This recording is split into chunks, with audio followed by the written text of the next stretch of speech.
Channel S digital live থেকে সবাইকে স্বাগতম। সাথে আছি আমি মোহাম্মদ আমির হোসেন। আমি আছি এখন শরীয়তপুর জেলার সখীপুর থানার অন্তর্গত যে আনু সরকারের কান্দি, সেই আনু সরকারের কান্দিতে কিন্তু আমি দাঁড়িয়ে আছি। প্রিয় দর্শক, আপনারা এখানে দেখতে পাচ্ছেন যে যে এখানে একটি গড় পুড়ে একবারে পুড়ে ছাই হয়ে গেছে।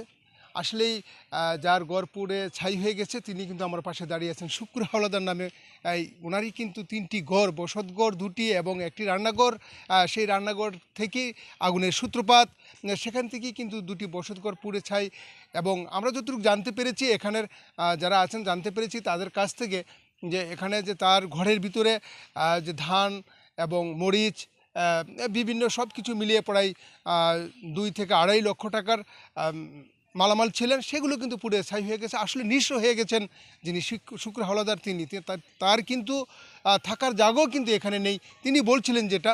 তো আমরা এখন সেই শুক্র হাওলাদারের সাথে কথা বলবো। আসসালামু আলাইকুম। সালামু আলাইকুম।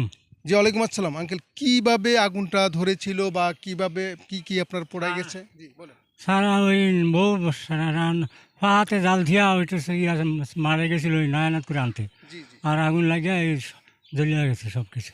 ও আচ্ছা, সব কিছু পুড়ে গেছে। হ্যাঁ, অনেক মানুষ, অনেক হাজার হাজার লোক আয় সারাইছে, অনেকে জ্বলিয়া জ্বলার ঘরে আইছে। পরে লোকজন আইসে। হ্যাঁ, অনেক লোক আইসে লিবানের চেষ্টা করতেছি, লিবাইছে। আচ্ছা, আমরা যতটুকু শুনতে পেরেছি প্রিয় দর্শক, এখানে যে আরও লোকজন বলা বলি করছিলেন। তো আমরা এখানে যে হাওলাদার বাড়ির একটি জামে মসজিদ আছে, আমরা তার সাথে এখন কথা বলবো।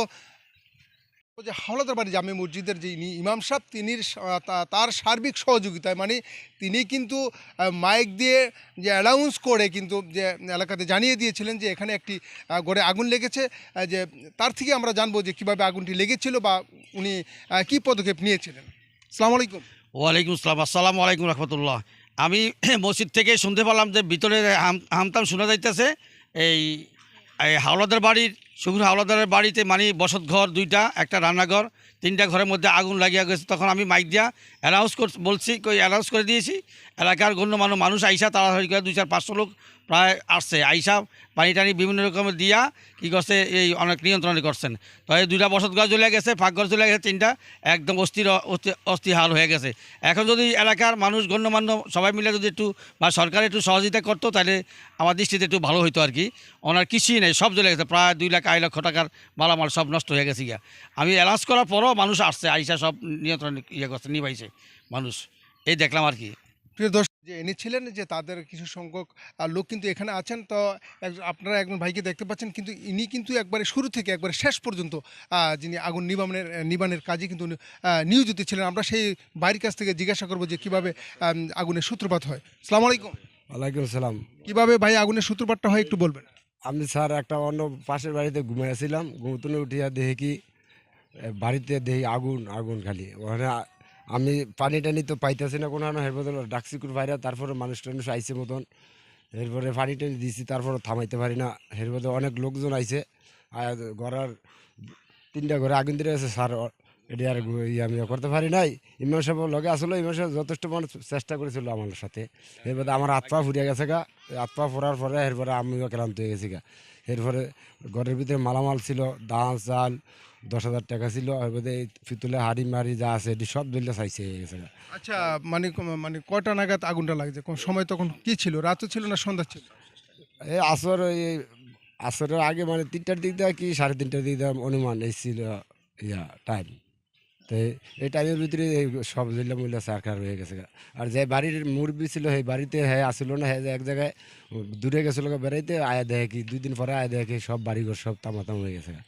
প্রিয় দর্শক, যেমনটি বলছিলেন যে একজন যিনি আগুন নিবানের কাজে নিয়োজিত ছিলেন, তিনি কিন্তু বলছিলেন যে যে যারা এই বাড়ির মালিক তারা কিন্তু আসলে কেউ বাড়িতে ছিলেন না, তারা শুধু একমাত্র তার পুত্রবধূ কিন্তু এই বাড়িতে ছিলেন। এবং রান্নাঘর থেকে আগুনের সূত্রপাত। আর বিশেষ করে হলো যে তারা কিন্তু শুধু বারবার বলছিলেন। এবং যে হাওলাদার বাড়ি যে জামে মসজিদ ইমাম সাহেব, তিনি কিন্তু বলছিলেন যে এলাকার যারা গণ্যমান্য ব্যক্তি এবং যেমন এই প্রশাসনের দৃষ্টিও কিন্তু আকর্ষণ করছেন, যে দৃষ্টি আকর্ষণ করছেন যে এই যে শুক্র হাওলাদার কিন্তু একবারে নিঃস্ব, তার কিন্তু কিছু বলতে কিচ্ছু নেই, থাকার ঘরও কিন্তু নেই। তাই আমিও যে চ্যানেল এর পক্ষ থেকে আমি এলাকার গণ্যমান্য ব্যক্তি এবং যিনি আছেন শরীয়তপুর 2 আসনের যে নডিয়া সখীপুরের যিনি গণমানুষের নেতা শফিকুর রহমান কিরণ, ওনার দৃষ্টি আকর্ষণ করছি যেন শুক্র হাওলাদারের যে বাড়ির যে পরিবেশের যে পরিস্থিতি, সেই পরিস্থিতি যে তার দৃষ্টি আকর্ষণ করছি। যে এখানে তার যে যিনি তার বেড বিছানা, খাট এবং একটি ছাইগুলো কিন্তু আমরা এখানে দেখতে পাচ্ছি যে একবারে পুরোই নিঃস্ব হয়ে গেছে। আসলে কোনো কিছুই নেই, যে আগুনে পুড়ে কিন্তু একবারে সব কিছু নিঃস্ব হয়ে যায়। তো সেই বিষয়টি কিন্তু আপনাদের মাঝে তুলে ধরছি, আপনাদেরকে দেখানোর চেষ্টা করছি। আসলেই যিনি শুক্র হাওলাদার উনি একবারে নার্ভাস হয়ে পড়েছেন।